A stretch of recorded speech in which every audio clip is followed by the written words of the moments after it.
Hello to everyone listening. My name's Craig Conway. Now, whilst I've been an actor by profession, very recently I've been introduced to doing radio. Within this, I talk to people from all over the world. Well, today I have a very, very special guest on the line from Australia. Now, during the turmoil and trauma of this virus pandemic, it's only amplified the now dire need in the world for a deeper, lasting solution to all of the chaos and suffering in human life. And this deeper, enduring solution is actually what this biologist that I'm about to interview is going to provide us with. He's going to do this by explaining and solving the underlying cause of all the suffering, which is our good and evil stricken so-called human condition. So, I don't care what you're doing, you need to stop and listen to this interview. In fact, I don't care what you're doing for the rest of your life. If you can, you just need to listen to this. Now, the interview is going to happen within 4 parts. Each is averaging around about 15 minutes, which is not a lot when you consider that we're going to be explaining the whole human condition. So it gives me a great privilege to introduce Australian biologist Jeremy Griffith. He's the author of a book which is titled Freedom, the End of the Human Condition. And this is the book here. This is my copy, which I've had with me now for quite a long time. And I take it everywhere with me.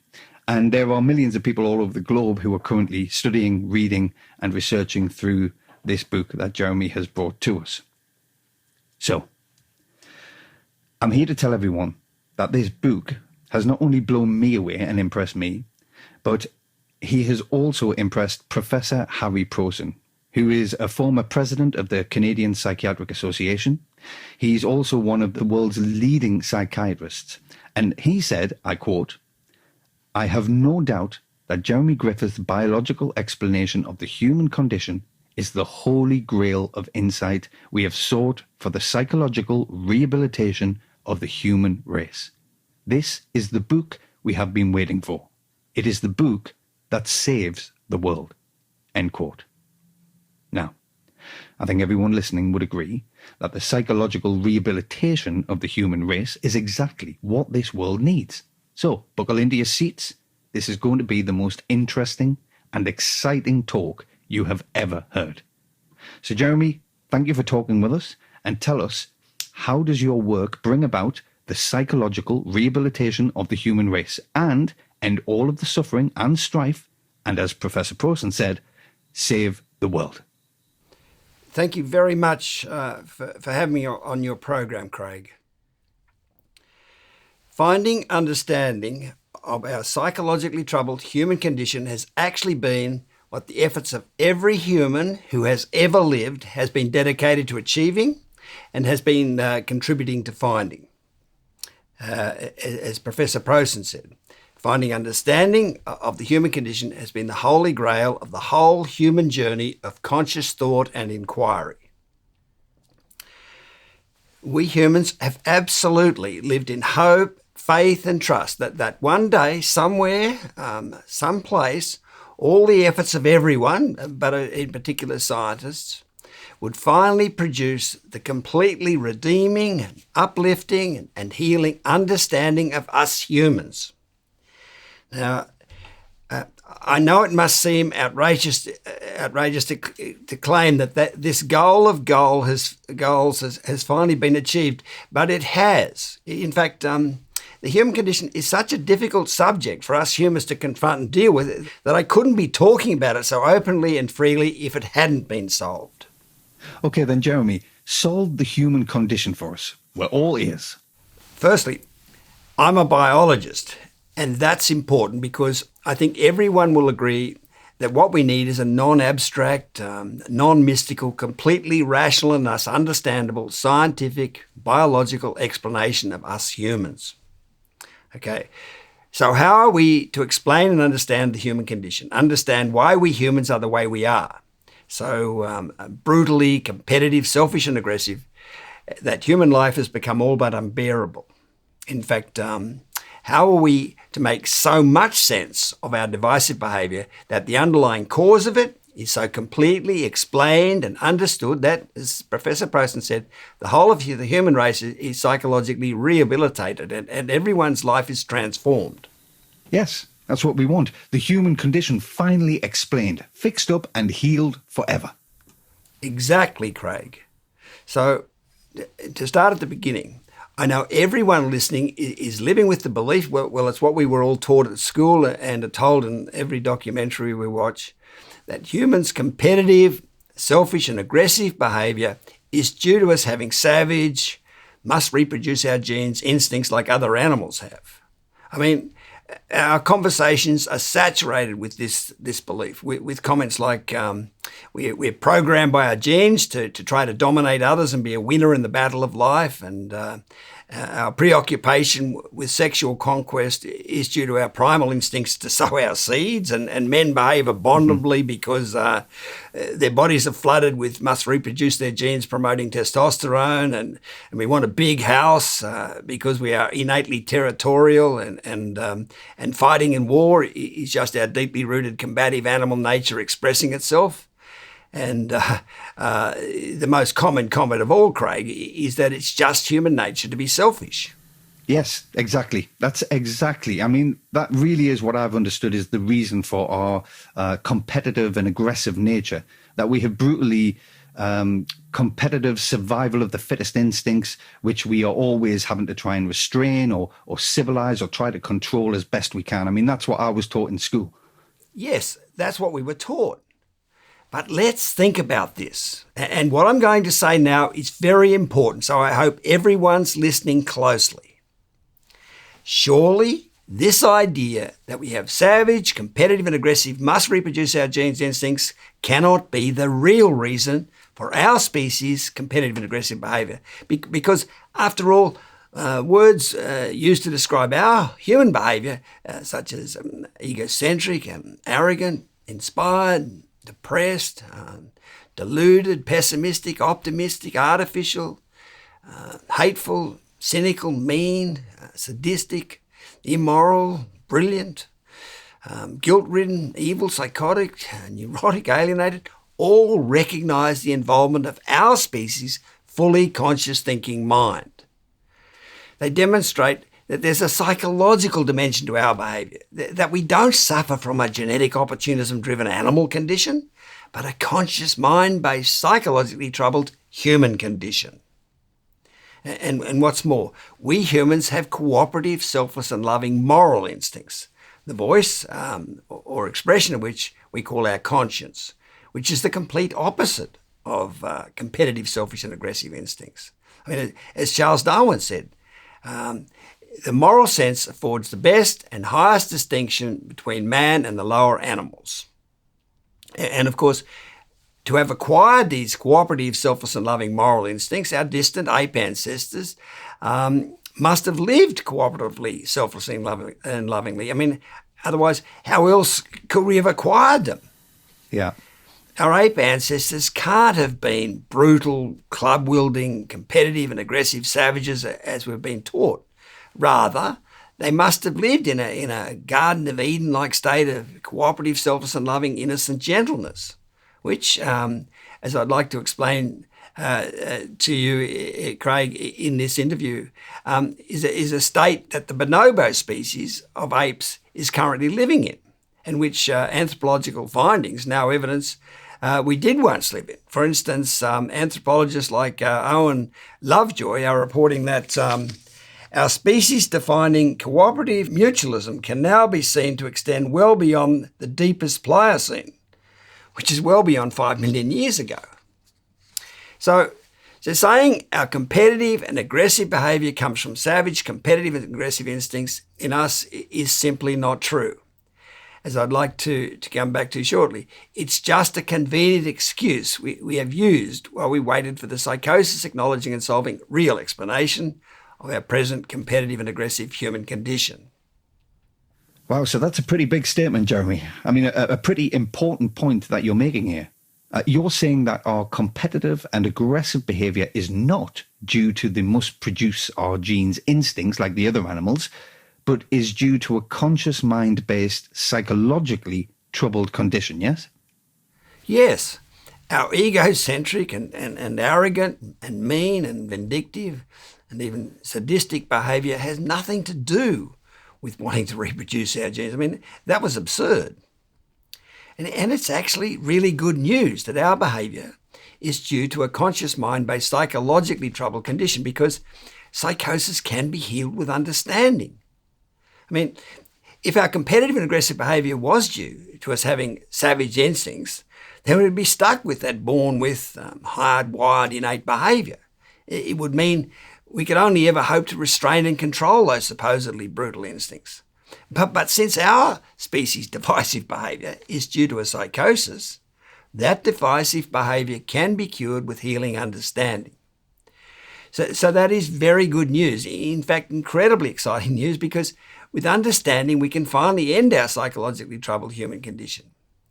It's the understanding of ourselves that we needed to heal the pain in our brains and become sound and sane again.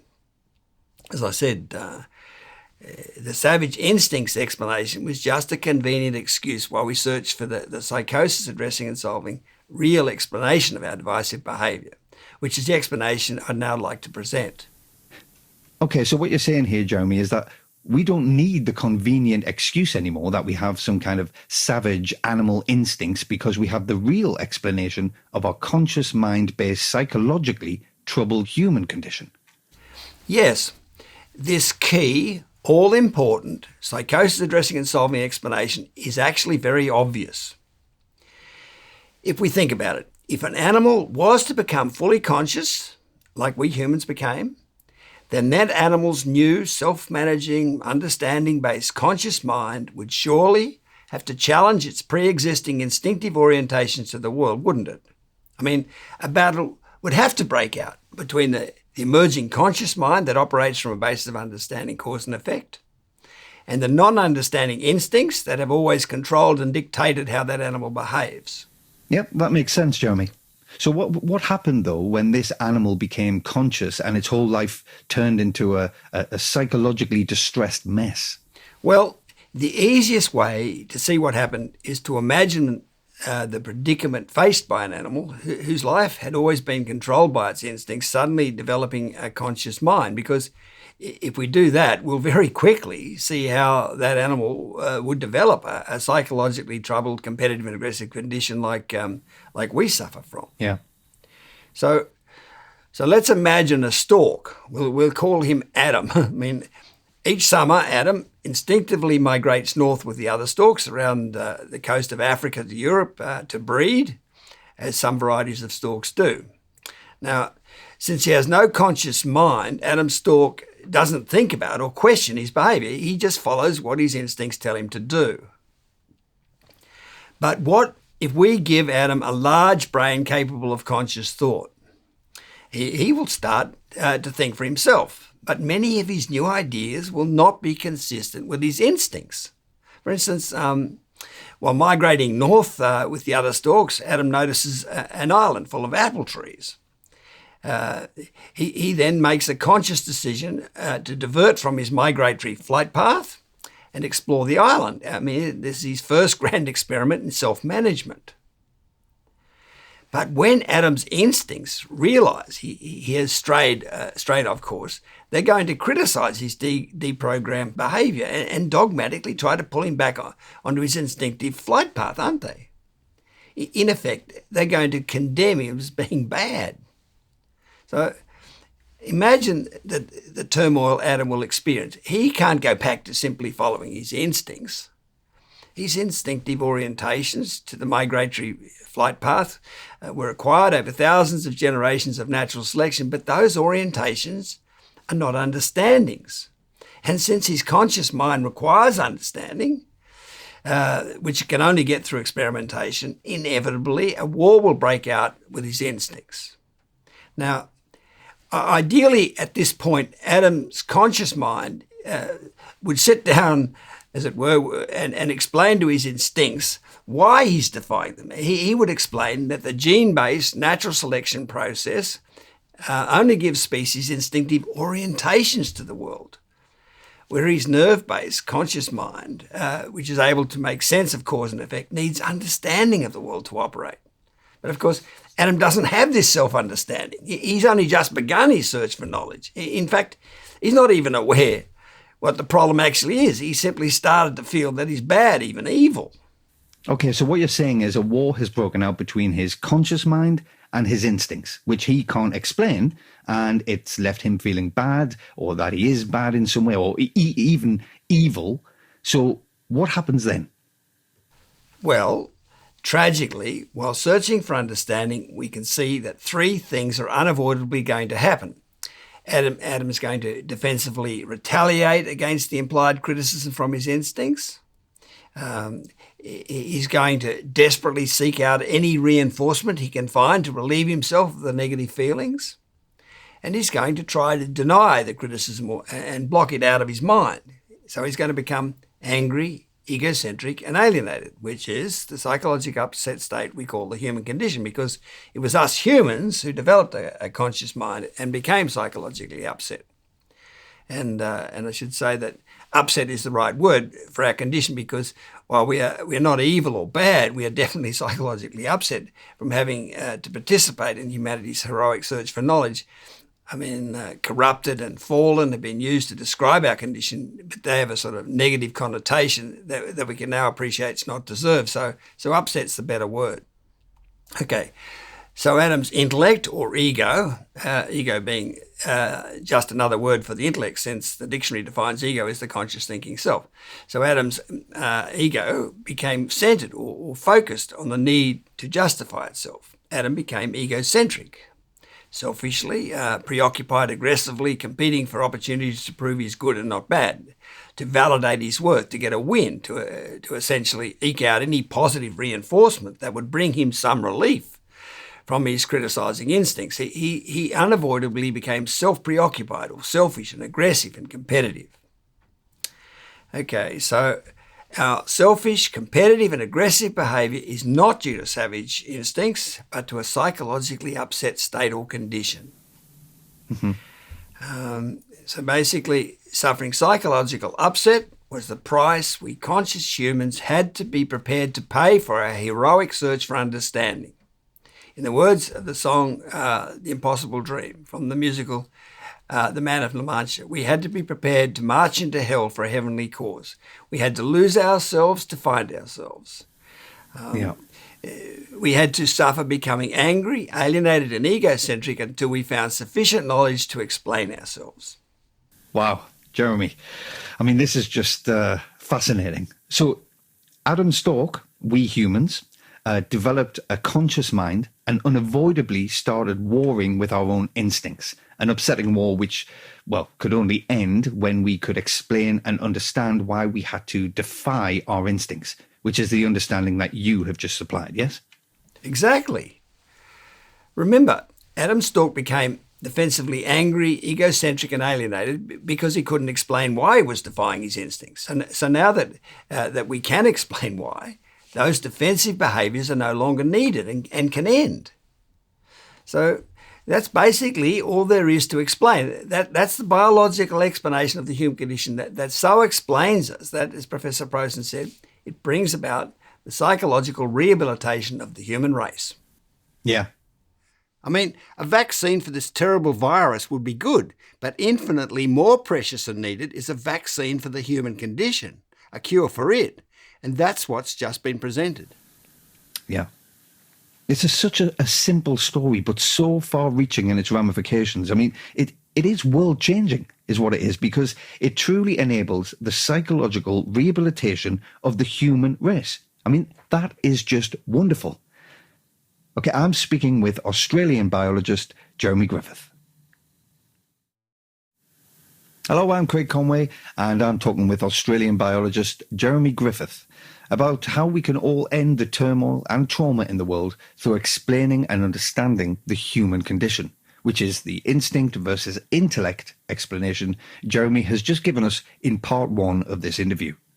Okay, so as we go into part two, Jeremy, I do have some questions which I'd like to ask. Now, firstly, while it seems like an obvious explanation that when we became conscious, a psychologically upsetting battle must have broken out with our dictatorial instincts, if it is so obvious, why weren't we taught this at school? So that's the first question there. And secondly, how were our bonobo-like ape ancestors able to become cooperative and loving? which, as you said, must be the origins of our instinctive moral conscience that Darwin said distinguishes us from other animals. And my third question is, how does the psychological rehabilitation of the human race that Professor Prowson describes actually take place? I mean, do we all have to go into therapy or something? Okay, by the way, I want to mention also that since there's quite a few new and very interesting concepts to think about, Jeremy has said that he'll make both the video and the transcript of this interview available at the top of the website that promotes this understanding of the human condition, which is the World Transformation Movement's website at humancondition.com. Now, this will be there as a video and the transcript as a little book, so you can re-listen to or read the interview again there. Because, as I said, this is a big subject about the human condition, so there's quite a bit to take in and think about. Okay, right. And they're very good questions, Craig. Okay. So to begin with your first question, which is that if this instinct versus intellect explanation is so obvious, why haven't we been taught it at school? Now, the answer is that while it has been recognized, even from ancient times, that the emergence of our conscious mind somehow caused us to fall from grace, or however you want to describe the corruption of our original innocent, cooperative and loving state, it wasn't until science revealed the difference between the gene-based and nerve-based learning systems, which is that genes can orientate but nerves need to understand, that we finally were in a position to explain the good reason for our angry, egocentric and alienated human condition. I mean, the biblical story of Adam and Eve in the Garden of Eden that Moses wrote so long ago in about 1500 BC actually perfectly describes the psychologically upsetting battle that emerged between our instincts and conscious intellect. It says, what does it say? That Adam and Eve, in other words, we humans, took the fruit from the tree of knowledge and were disobedient. In other words, we developed a conscious mind and free will. But in that pre-scientific story, it says Adam and Eve then became evil, perpetrators of sin, because they became angry, egocentric and alienated. And as a result, Moses said they were banished from the Garden of Eden, a state of cooperative and loving innocence. You see, not knowing how naturally selected instincts differ from cause and effect operating consciousness, this story of Adam and Eve becoming conscious could only conclude that the angry, egocentric and alienated condition that emerged when we became conscious was a bad, evil, sinful state. But you see, this scientific presentation says, no, that story got it wrong.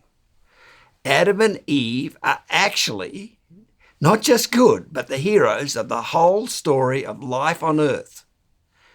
Because surely the conscious mind is nature's greatest invention, and to be given the task of searching for understanding while the whole world's condemning you was the hardest and toughest of tasks. Because that condemnation was universal. All the other innocent stalks are condemning the search for knowledge. And since all of nature, the rain, the clouds, the trees and other animals are all associated with our original instinctive self that was condemning us, the whole world in effect ganged up on Adam and Eve, us humans. And yet all the time we were good and not bad, but we couldn't explain why. But now at last, through the benefit of science, we can. Yeah, I hadn't realized that, but it is true. I mean, Adam and Eve taking the fruit from the tree of knowledge is a metaphor for being conscious, and then they were thrown out of the Garden of Eden of original innocence because it appeared that they were bad for doing so. But now, thankfully, we can explain that we humans, we weren't bad at all. In fact, we are the heroes of the story of life on Earth. That's right. We can now explain and understand that we conscious humans are immense heroes and not villains after all. I mean, how relieving is that? Yeah. And with regard to recognition of the upsetting conflict between our moral instinct and conscious intellect, the biblical story of Adam and Eve is far from the only recognition of it from ancient times. I mean, indeed, as the researcher Richard Heinberg summarised in his 1990 book, Memories and Visions of Paradise, Every religion begins with the recognition that human consciousness has been separated from the divine source, that a former sense of oneness has been lost.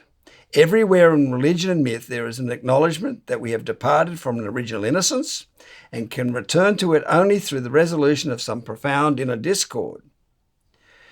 The cause of the fall is described variously as disobedience, as eating of the forbidden fruit from the tree of knowledge, and as spiritual amnesia, which is forgetting or blocking out, or denial, alienation, which is our psychosis. So all our religions and most of our mythologies have recognized the basic conflict within us, that the emergence of consciousness caused our fall from innocence. Yeah. I mean, way back in about 800 BC, the Greek poet Hesiod wrote of our species' pre-conscious time of living cooperatively and lovingly in his epic poem Works and Days. He wrote, "When gods alike and mortals rose to birth, a golden race, the immortals formed on earth. Like gods they lived with calm, untroubled mind. Free from the toils and anguish of our kind, no decrepit age misshaped their frame. Strangers to ill, their lives in feast flowed by. Dying they sank in sleep, nor seemed to die. Theirs was each good, the life-sustaining soil, yielded its copious fruits, unbribed by toil. They with abundant goods midst quiet lands, all willing shared the gathering of their hands." So yeah, they didn't have a troubled conscious mind and they lived a sharing gentle life. Yeah, I've heard of the idea of a golden race, but I didn't actually know where it came from. So what you're saying then, Jeremy, is our distant ancestors had a calm and untroubled mind, no human condition yet. Yes, that's right. And in 360 BC, Hesiod's Greek compatriot Plato gave this very similar description of our species' pre-conscious time and innocence. He wrote, "There was a time when we beheld the beatific vision and were initiated into a mystery which may be truly called most blessed, celebrated by us in our state of innocence before we had any experiences of evils to come, when we were admitted to the sight of apparitions innocent and simple and calm and happy, which we beheld shining in pure light, pure ourselves, and not yet enshrined in that living tomb which we carry about now." And Plato also gave this other description of this innocent golden age in our species' pre-conscious past, writing of a time when we lived a blessed and spontaneous life, when neither was there any violence or war or quarrel among them. In those days there were no forms of government or separate possession of women and children, for all men rose again from the earth having no memory of the past. So, in other words, they lived in a pre-conscious state. "And the earth gave them fruits in abundance, which grew on trees and shrubs unbidden, and were not planted by the hand of man. And they dwelt naked and mostly in the open air, for the temperature of their season was mild, and they had no beds, but lay on soft couches of grass, which grew plentifully out of the earth." Yeah, so the thing is, Hesiod and Plato, like Moses, were living in a time when science still had to be developed. So they weren't able to provide the redeeming instinct can orientate, but only nerves can understand good reason why we departed from innocence and seemingly became evil, bad people. Yeah, because there was no science back then. Precisely. It's only in the last 150 years or so that science has given us, A, the ability to know that the gene-based natural selection process gives species orientations to the world, and B, the knowledge of our nerves and how they're able to remember events, which much developed, has led to our mind being able to sufficiently understand the relationship between cause and effect to become conscious of or aware of or intelligent about those relationships. So that's only happened in the last 150 years. But since the fossil record of our ancestors suggests that our large association cortex thinking, fully conscious brain appeared some 2 million years ago, that means that for almost all of those 2 million years we've been conscious. We've had no ability to explain and understand why we corrupted our original innocent instinctive self or soul. Mm-hmm. And without that redeeming explanation, the only way we could cope with the astronomical guilt of having destroyed Eden has been to deny we ever lived in a cooperative and loving, innocent state. Yeah. And that's exactly where the excuse that we have savage, competitive and aggressive instincts like other animals came to our rescue.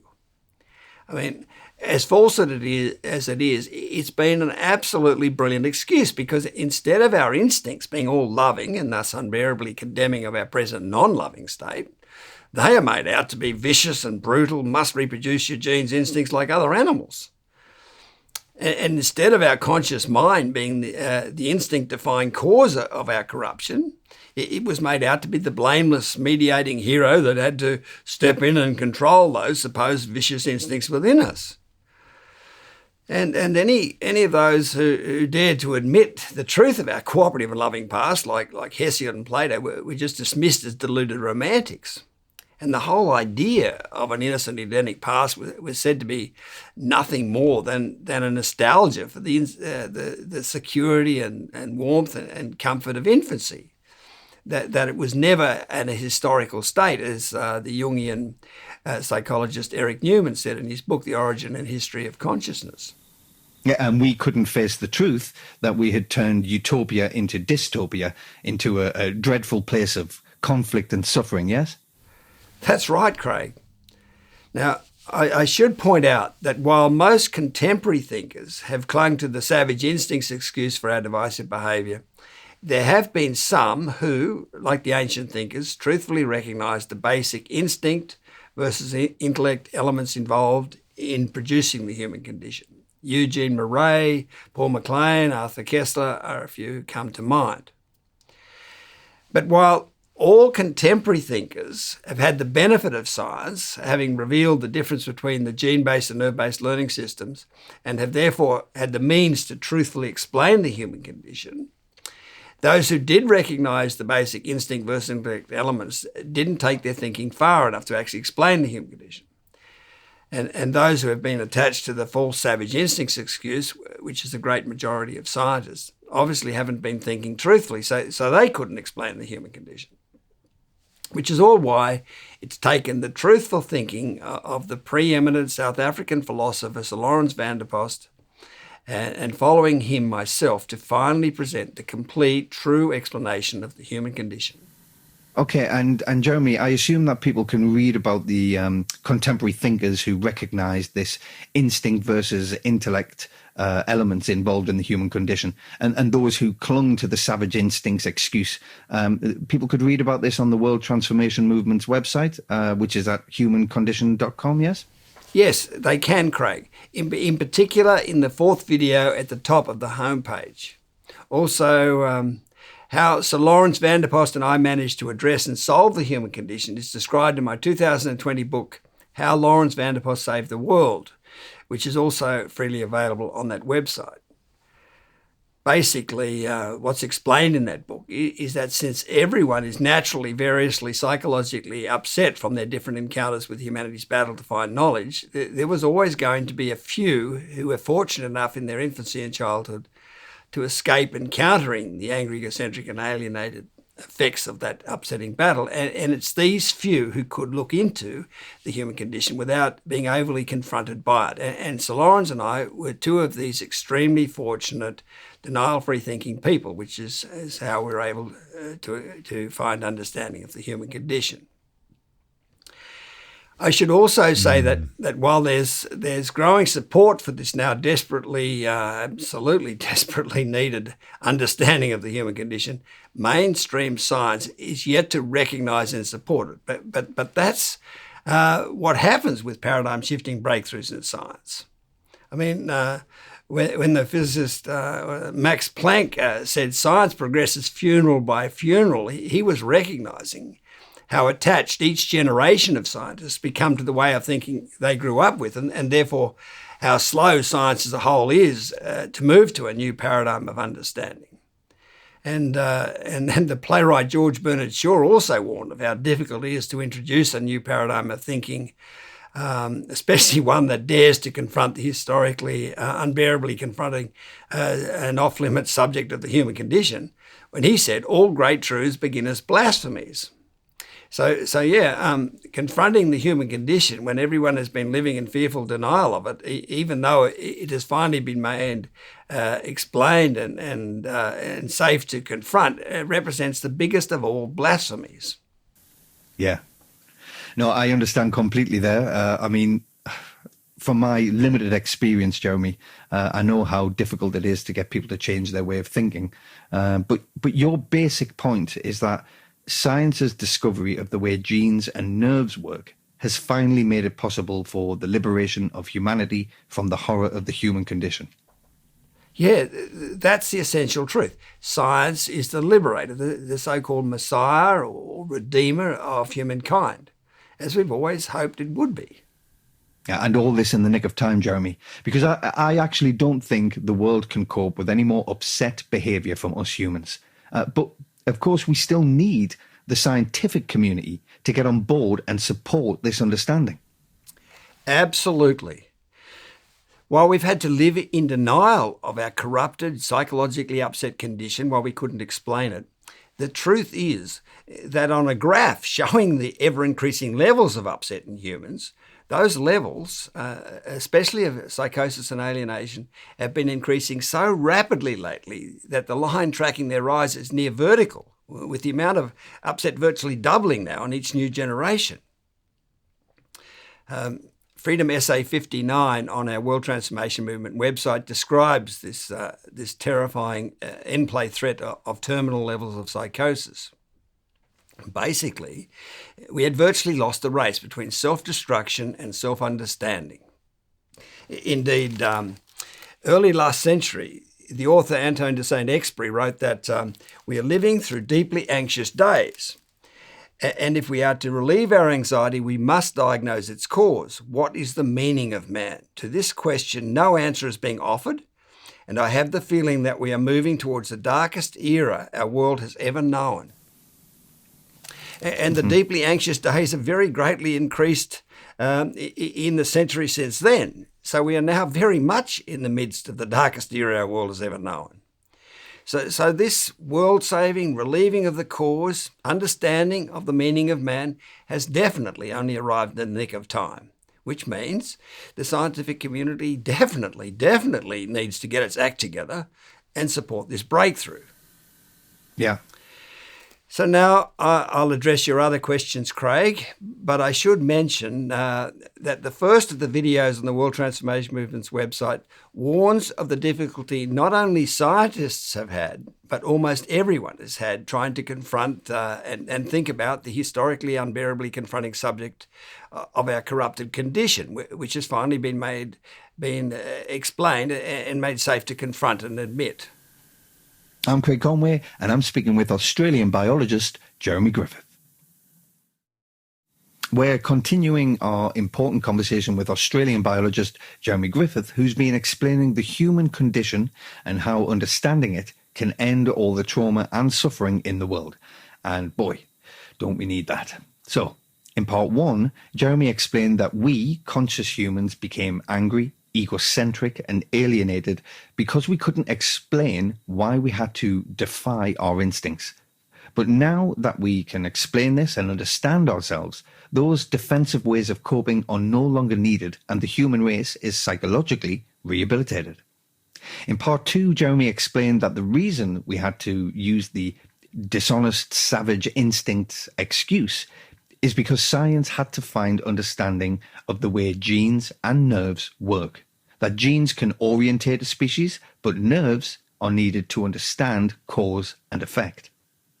So Jeremy, my second question for this, part three of our interview, is how were our bonobo-like ape ancestors able to become cooperative and loving, which, as you said, must be the origin of our instinctive moral conscience that Darwin said distinguishes us from other animals?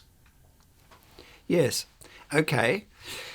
So how we acquired our moral instincts has been one of the greatest mysteries in biology. The primatologist Richard Wrangham described it as a question that has lain unsolved at the core of biology ever since Darwin. And I know Darwin himself described it as the one special difficulty with his concept of natural selection.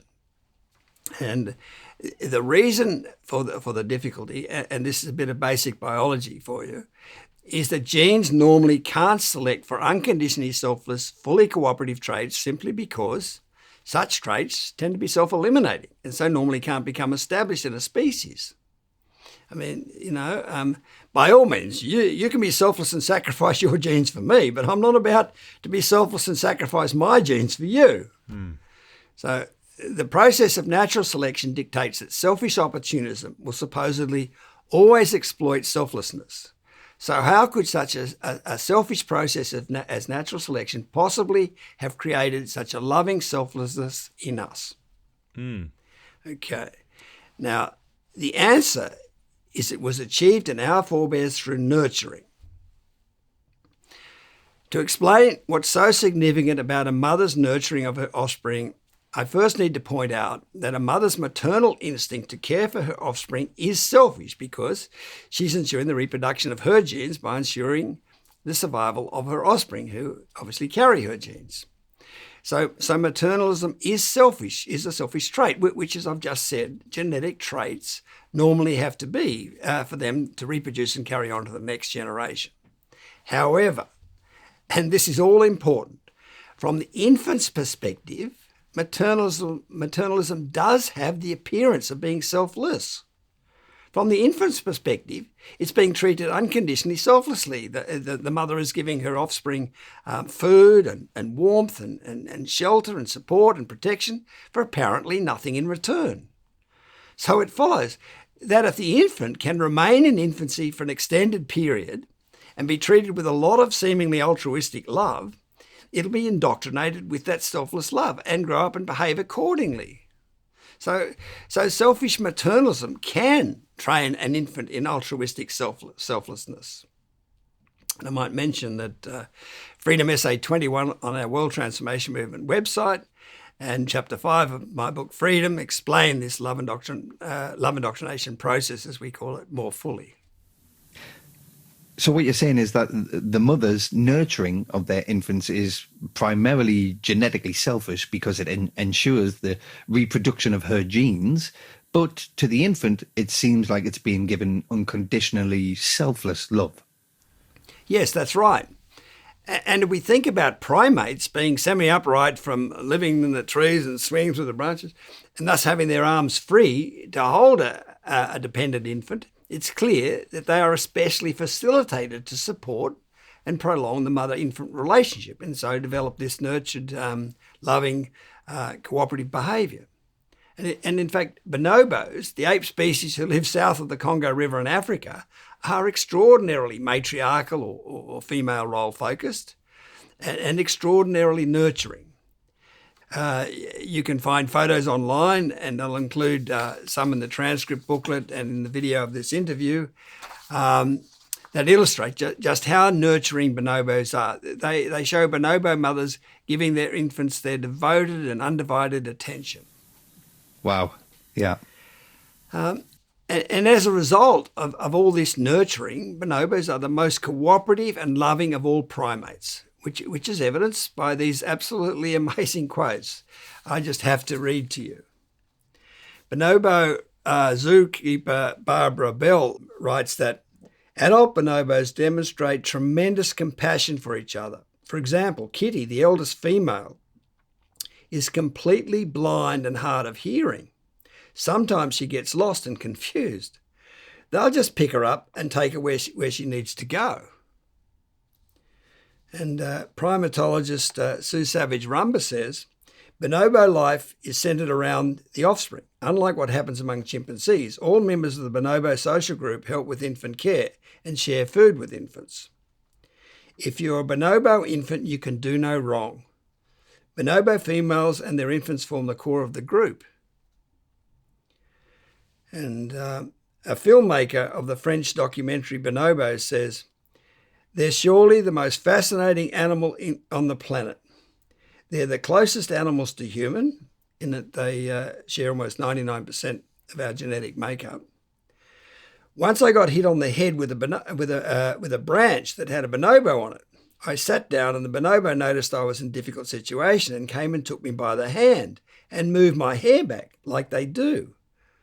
So they live on compassion. That's really interesting to experience. What about this quote? And bonobo researcher Vanessa Woods gives this first-hand account of bonobos' unlimited capacity for love from her study of them in the Congo Basin. She writes, "Bonobo love is like a laser beam. They stop, they stare at you as though they have been waiting their whole lives for you to walk into their jungle. And then they love you with such helpless abandon that you love them back. You have to love them back." Wow, Jeremy, I mean, these are astonishing quotes. They really are. Yes, they are truly amazing quotes. And bonobos are our closest living relatives, as mentioned. They share 99% of our DNA. So we can see that the bonobos provide the perfect evidence for how our distant ape ancestors became cooperative and loving. I have another picture here of a group of bonobos resting in a grassy glade, which I'll also put in the transcript booklet. And it's perfectly equates with the description I mentioned earlier that Plato gave about what life was like for humans back in the golden age of nurtured togetherness. Plato said, and they dwelt naked and mostly in the open air, for the temperature of their season was mild. And they had no beds, but lay on soft couches of grass, which grew plentifully out of the earth. So there's the grass and there's the bonobos. Clearly, we have perfect instinctive memory, if we don't choose to deny it, of what life was like before the fall, because Plato didn't know about the existence of bonobos, and yet knew exactly what our bonobo-like bonobo-like life was before the fall was like. Yeah. Now, this quote is a bit long, but it's such a wonderful intuitive remembrance of our species' bonobo-like time in an alienation-free, all-sensitive and all-loving state of innocence that I just have to read it out. It's from the great Russian novelist Fyodor Dostoevsky. He wrote of a time when the grass glowed with bright and fragrant flowers, birds were flying in the air, and perched fearlessly on my shoulders and arms and joyfully struck me with their darling wings. And at last I saw and knew the people of this happy land. They came to me of themselves, surrounded me, kissed me. The children of the sun, the children of their sun. Oh, how beautiful they were. Their faces were radiant. In their words and voices there was a note of childlike joy. It was the earth untarnished by the fall. On it lived people who had not yet sinned.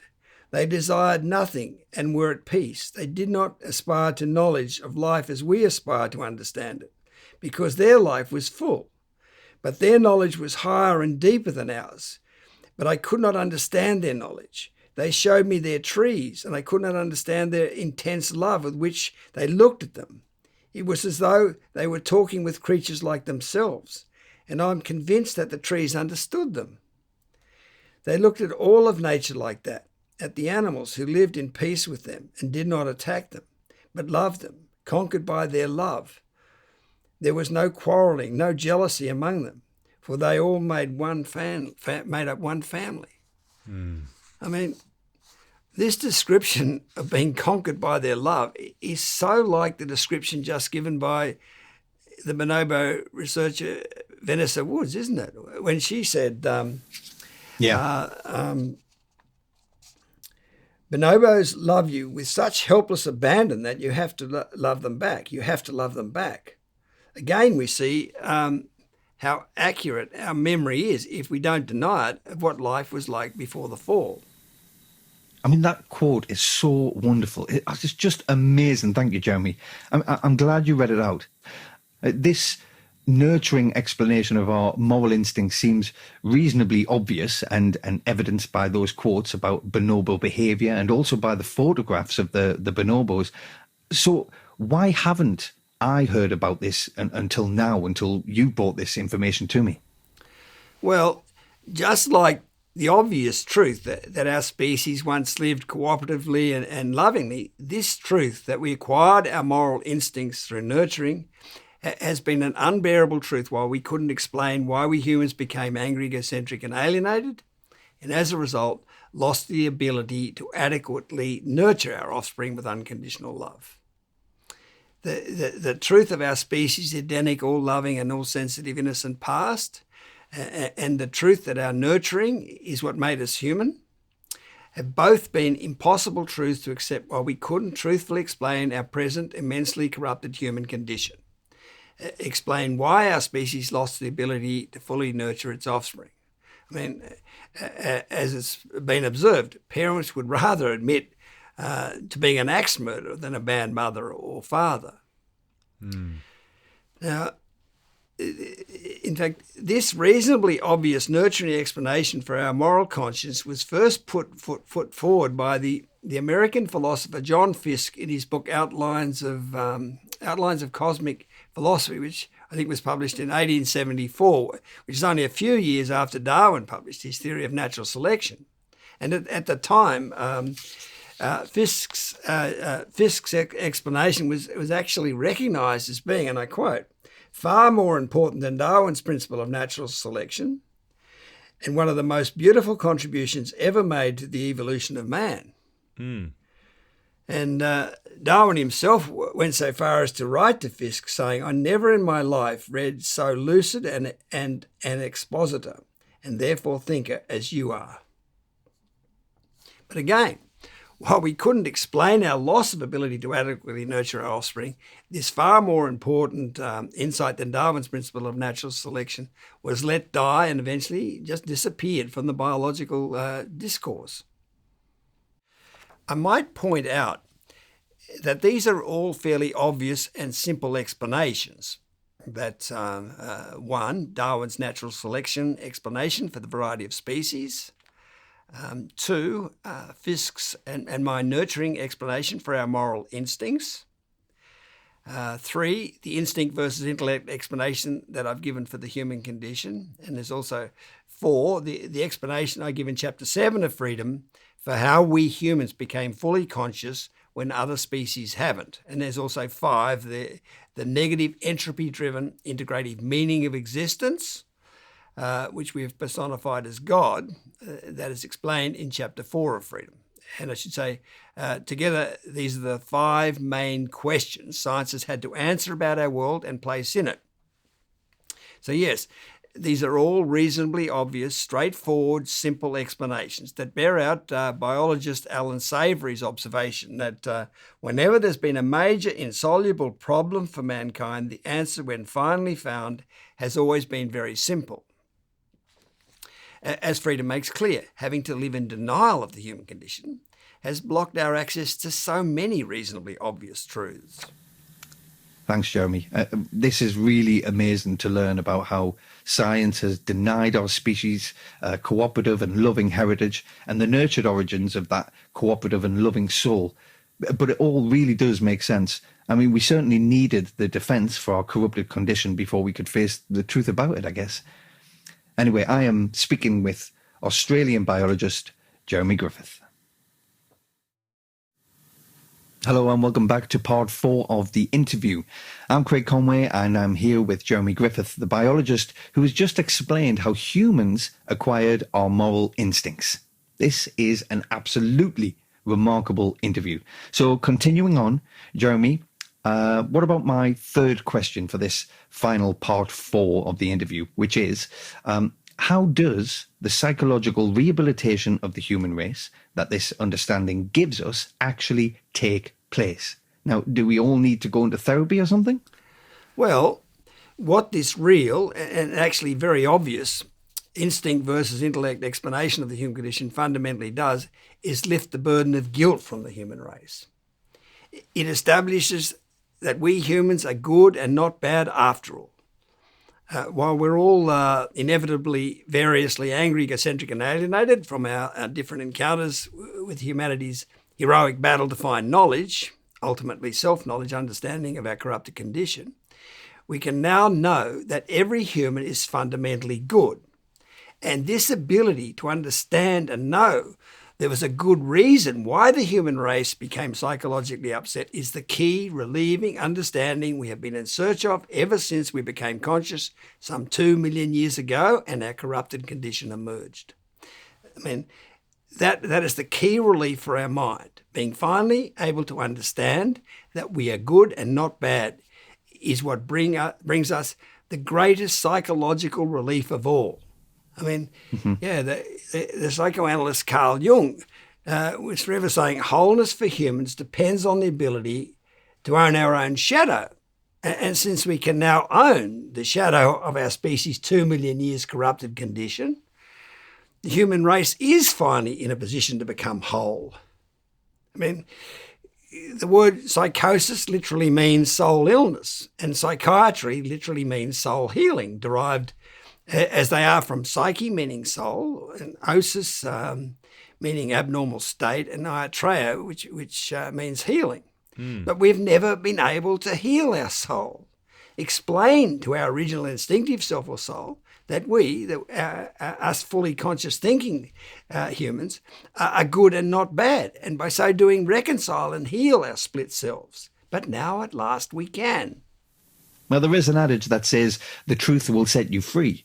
So what you're saying then, Jeremy, is that the truth of our fundamental goodness is the truth that we needed to set us free from the human condition. Precisely.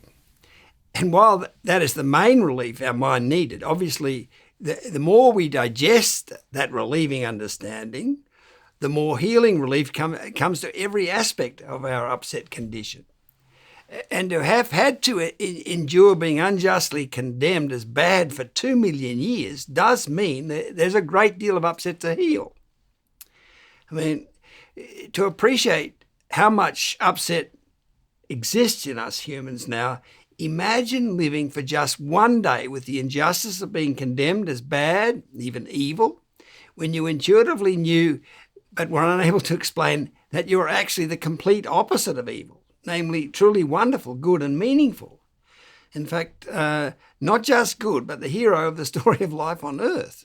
You would be hurt to the core and furious, wouldn't you? Now, extrapolate that experience over 2 million years, and we can begin to appreciate just how much volcanic frustration and anger must now exist within us humans.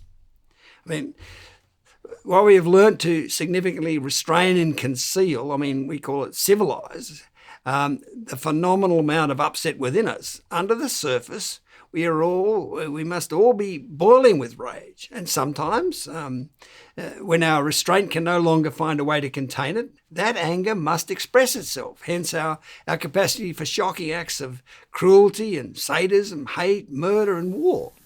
Yeah. And no wonder we have led such an evasive, denial-practicing, lying, avoiding any criticism, escapist, alienated, superficial and artificial, greedy, egocentric, power, fame, fortune and glory-seeking existence.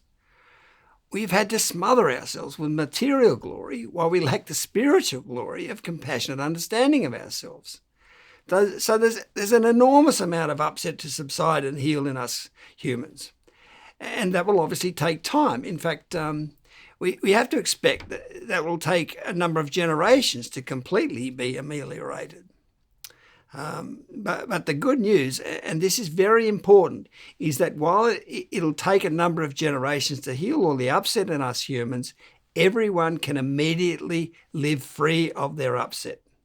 Now, the reason we can live free of it is that while we lack the real defense and reinforcement of understanding of our corrupted condition, we absolutely needed the artificial defenses and reinforcements of attacking any criticism of our corrupted condition, of denying and blocking it out, and of finding any positive reinforcement we could. Our anger, alienation, egocentricity are what sustained us. But now that we have the real defense and reinforcement of our fundamental goodness, all those artificial defenses and reinforcements are obsoleted. They're no longer needed. In fact, to continue using the old artificial defenses of retaliation and denial and and the search for relieving power, fame, fortune, and glory, when our fundamental goodness has been established, is not only clearly pointless, but also unnecessarily destructive of ourselves and everyone around us and of our planet. That way of living is now completely obsoleted, finished with. That makes total sense. I mean, our artificial ways of reinforcing ourselves are obsoleted by the real reinforcement of ourselves. One way of living ends, a new one begins, free from the human condition. Whew, thank God for that. That's for sure. Now, there's just one more thing I should explain, which is that socialism, the New Age movement, the politically correct movement, and all the other idealistic movements were actually all false starts to a human condition-free world, because the upsetting battle to find knowledge, ultimately self-knowledge, understanding of why we are good and not bad, still had to be completed. In fact, trying to impose cooperative and loving idealism on our upsetting search for knowledge while we still had to continue that upsetting search made carrying on with it extremely difficult. So these movements were pseudo-idealistic movements that stifled and oppressed the search for knowledge.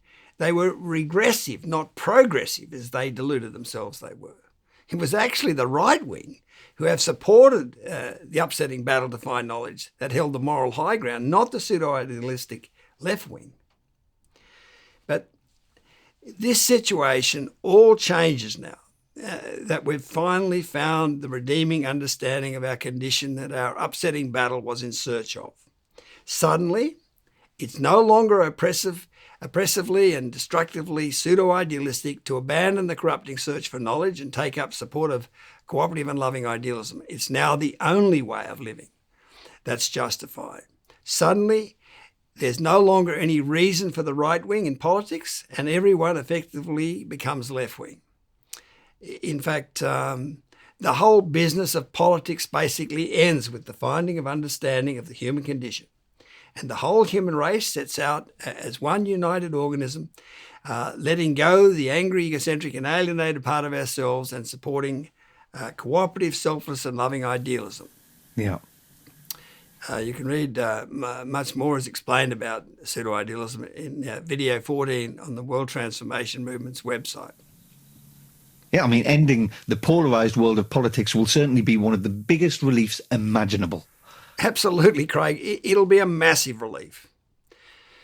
So that's how the whole world suddenly, immediately changes from a psychologically embattled, angry, egocentric and alienated state to a world where everyone has decided to abandon their still-to-be-healed, competitive and aggressive behaviour and takes up support of a cooperative and loving existence. So finding understanding of the human condition brings to an end the insecure, upset, artificial, reinforcement-dependent, angry, egocentric and alienated world. A new human condition resolved, cooperative, selfless and loving world now emerges. Light comes streaming into the dark, cave-like world of denial that we've been living in, and it will all be like waking up from a nightmare. Basically, with the ability to understand ourselves, we can return to our original cooperative and loving state, but this time fully conscious. As the poet T.S. Eliot anticipated, we shall not cease from exploration, and the end of all our exploring will be to arrive where we started and know the place for the first time. Wow, Jeremy, that has been absolutely incredible, enlightening, enthralling, and I really can't thank you enough for sharing with us your knowledge and your insight to think about the human race being transformed just in the nick of time is, I think, what everybody out there who has listened to this will be hoping for.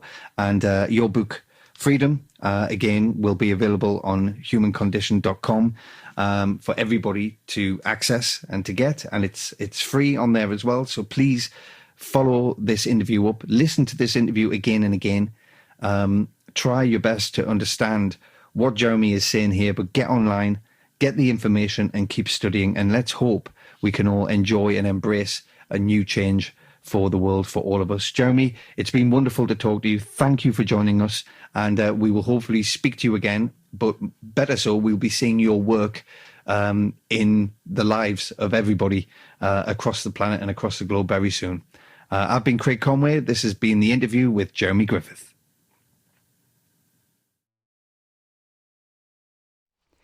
Everyone, don't forget, you can learn all about this fabulous, world-saving, breakthrough understanding of the human condition at humancondition.com. And I want to mention that what you'll see there following this interview is a series of videos that elaborate on what's been outlined in the interview. So there'll be some repetition, but going over the concepts in more detail does help with the understanding and absorption of them.